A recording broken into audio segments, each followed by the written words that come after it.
ایک صحابی اسود ہیں. اسود ویسے بھی کالے رنگ والے کو کہتے ہیں، اور یہ اسم با مسمہ ہیں. سخت سیاہ رنگت کے مالک، حبشی نژاد، بہت زیادہ پسینہ آتا تھا، اور یہ خیبر میں بکریاں چرایا کرتے تھے. جب غزوہ خیبر ہوا تو یہ بکریوں کا ریوڑ لے کر آئے، حضور علیہ الصلوۃ والسلام کی خدمت میں حاضر ہوئے اور کہا اگر میں اسلام لے آؤں تو مجھے کیا ملے گا؟ تو کہا کہ تمہیں بھی وہی ملے گا جو ابو بکر عمر کو ملا ہے، وہی وعدے تیرے نام ہیں، وہی عزت تیرے نام ہے جو دیگر اصحاب رسول کو مقسوم ہے. تو یہ پریشان ہو گئے کہ اب میں بکریوں کا کیا کروں. تو فرمایا کہ ان کے مالک کی طرف ان کو ہانک دو. تو انہوں نے ان بکریوں کو خیبر کے قلعے کی جانب ہانک دیا. جب آخری بکری باڑے میں چلی گئی تو یہ واپس آئے اور جنگ میں شریک ہو گئے. جب لاشیں اٹھائی گئیں تو ان میں اسود رائی کی لاش بھی تھی. عربی میں چرواہے کو رائی کہتے ہیں، تو اسود کے ساتھ رائی کا لفظ لگتا ہے. تو اس اسود رائی کی لاش جب لائی گئی تو حضور نے رخ پھیر لیا. تو صحابہ نے پوچھا کہ یا رسول اللہ صلی اللہ علیہ وسلم آپ نے رخ کیوں پھیرا؟ فرمایا کہ اسود رائی کو 2 حوریں ملی تھی اور وہ اس کی لاش پہ تھی، اس لیے میں نے حیا کی وجہ سے رخ پھیرا ہے. کہا یہ وہ شخص ہے جس نے نہ کوئی نماز پڑھی، نہ کوئی روزہ رکھا، نہ کوئی حج کیا، نہ زکاتیں دیں، سیدھا آیا، جنت کا در کھلا تھا، داخل ہو گیا. شب بھر میں پیدا بھی ہوا، عاشق بھی ہوا، جواں بھی ہوا، مر بھی گیا. یہ مختصر کہانی ہے اس پروانے کی. تو اسود نام کا یہ حبشی نژاد غلام،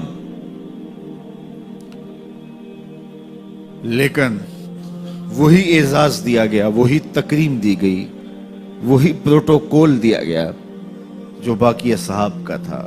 اسی طرح اس کا جنازہ بھی پڑھا گیا. آج بھی صحابہ کے مقام پر جہاں خیبر کے غزوہ میں شہید ہونے والوں کی قبریں ہیں، وہاں اسود رائی کی قبر بھی موجود ہے جو عزتوں کا نشان ہے، اور قیامت تک آنے والے لوگوں کو بتا رہی ہے کہ اسلام کرشی اور حبشی کو ایک صف میں کھڑا کرتا ہے.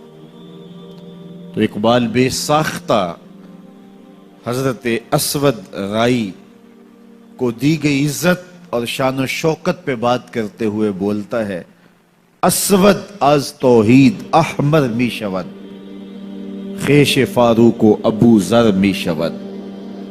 اسود توحید سے احمر ہو جاتا ہے، کالی رنگت والا گوری رنگت والے کے کندھے سے کندھا ملا کے کھڑا ہونے کے قابل ہوتا ہے. فاروق اعظم اور ابو ذر غفاری ایک ہی صف میں نظر آتے ہیں.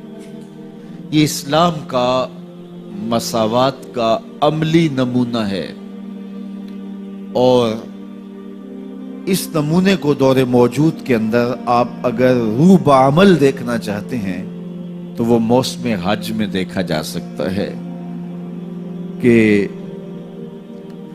کالے گورے، امیر غریب، مختلف خطوں کے باسی، مختلف زبانیں بولنے والے ایسے لوگ ہیں کہ جن کو اللہ اکبر بھی صحیح طرح سے کہنا نہیں آتا. ان کی زبان اس طرح کی ہے کہ وہ اللہ اکبر کہتے ہیں، لیکن وہ بھی فصیح عربی بولنے والوں کے کندھے سے کندھے جوڑ کے کھڑے ہوتے ہیں، اور پھر حج کے موسم میں سب کو لباس بھی ایک ہی دے دیا جاتا ہے، 2 ان سلے کپڑے بدن پہ لپیٹ لیے، سر برہنہ، پاؤں میں واجبی سا جوتا، الفتوں کے راستوں کے مسافر جا رہے ہیں، شوق کا سفر ہے۔